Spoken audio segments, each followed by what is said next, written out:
indicator for ischemia. And we saw in PROMISE a high prevalence of detectable calcium, even some of which was high risk.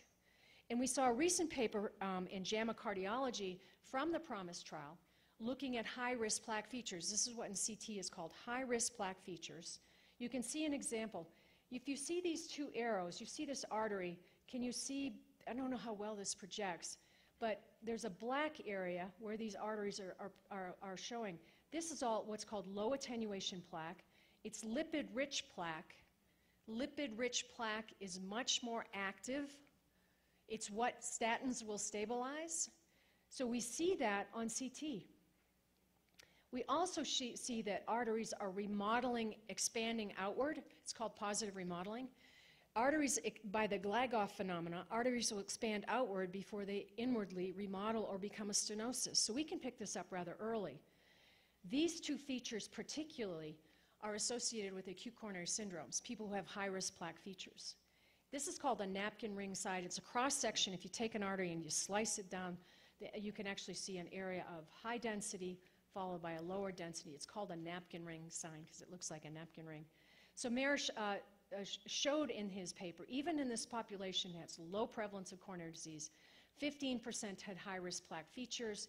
Guess what? High-risk plaque features were more predictive of risk in non-obstructive disease in women and in younger patients, picking them up early. So some of your patients who are having ischemia are likely have underlying plaque, and who don't have obstructive disease likely have underlying plaque, even maybe high-risk plaque features. I'm going to give you an example of where what we can do with CT. So this is just one of my fellows. I had him send this to me. So here we have an LAD. You look down the LAD. Here's the left main, proximal LAD. You can see mid-LAD, et cetera. We just laid this artery out.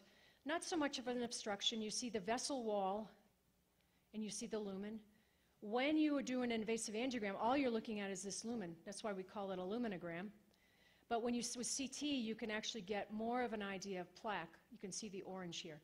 Now, we can actually quantify that, and we can actually look at how dense the plaque is. And you can see the differences here based upon the Hounsfield units. So we see in dark green, very fibrous plaque, fibrofatty plaque, which is called, and very, very low density plaque, it's almost black, which is called a necrotic core or this lipid-rich plaque. So this doesn't look like bad if I showed you the invasive angiogram, but it has a lot of plaque in it. Look at that expanded, you have a positive remodeled artery, you have calcification, but you have this huge piece of non-calcified plaque of varying densities. We also can see, if we do cross-sectional slices, we can see spotty calcification, which for years and years and years and years and years with invasive intravascular ultrasound has been a marker of acute coronary syndromes. So we can see this dark plaque. These are some of the reasons we believe that your patients are ischemic with the 30% stenosis. They likely have an artery that looks like this. I think it really turns your head around when you start to think about how this can change practice. The other area that we need to think about is really how we can actually become the directors of therapeutic decision making. Now, I know most of you interpret the study and don't give a lot of guidance because many people don't want to overstep their boundaries. But what happens is that many times nothing happens to the patient, even if they have abnormalities. This is what we see, is that we are oftentimes failing to guide care. Even on the best case, only about half patients with moderate to severe ischemia go on to invasive coronary angiography, and you can see that example from the SPARC trial, that only about 40% in the SPARC trial with moderate to severe abnormalities actually went on to a cath. And if you look at medical therapy in the setting of people who are ischemic, what I've seen across a lot of different registries is that only about 10 to 20% of patients who are ischemic have any new or intensification of their anti-ischemic therapy. Few patients are sent to cardiac rehabilitation. Few patients are given exercise prescriptions. We really have to do a much better job of being the decision maker with regards to guiding therapeutic decision making. I actually put my thoughts and ideas in a recent paper in JACC Imaging. Don't think that Oh boy, she's publishing now in JACC Imaging. I'm an editor there, and you often get these free rides, so it's just a free ride. I don't have to go through a lot of the rigor that all of you do in publishing. I shouldn't have said that out loud, but I did. But I hope you can start to think about you being the care coordinator. I personally think that the imager is the most important person in the hospital building. You are the one who decides who's at risk. You're also the one who can be the care coordinator. Now, it's a tough job, and it's not gotten any easier.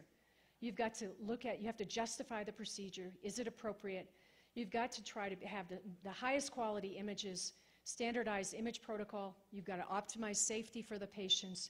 You've got to standardize the image interpretation.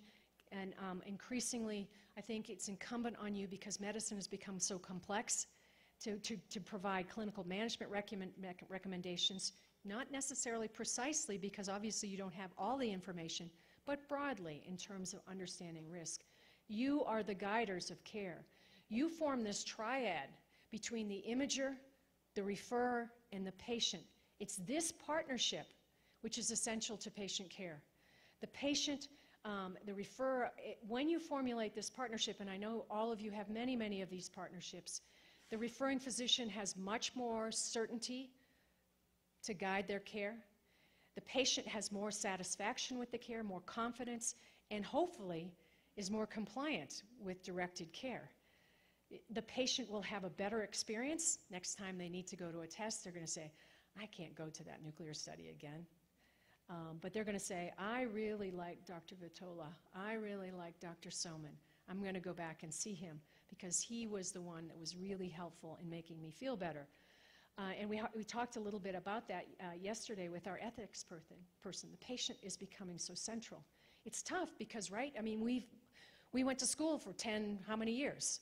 So our knowledge and our and medical language is very different, right? It's not like what we speak every day.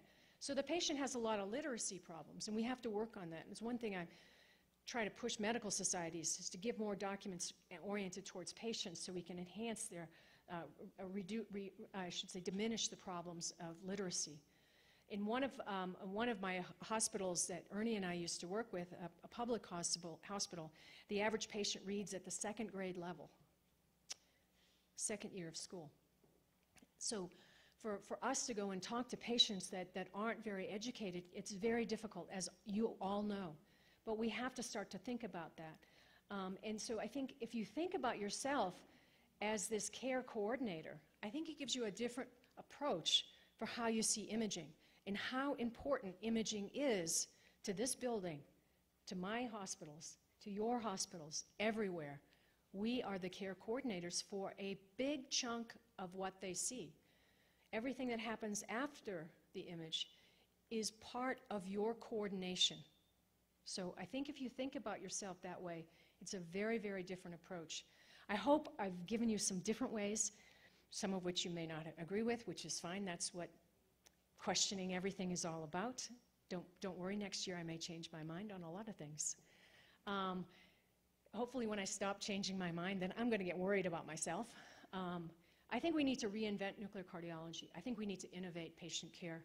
I think we need to embrace the future of what I think is innovative imaging.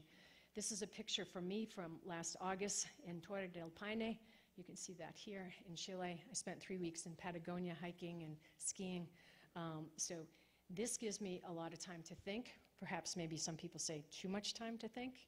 But I think it's, I love coming to visit you all. And I love this, this quote from Mark Twain, is that 20 years from now you won't be disappointed by the things that you did, even if they weren't successful. Even if we try and they're not successful, I think we're making steps forward. I think that what we will regret is the things that we don't do. I wish I would have been able to do X, and I feel the same way about many parts of my career. And I love being here, and I truly appreciate this beautiful city. Thank you very much.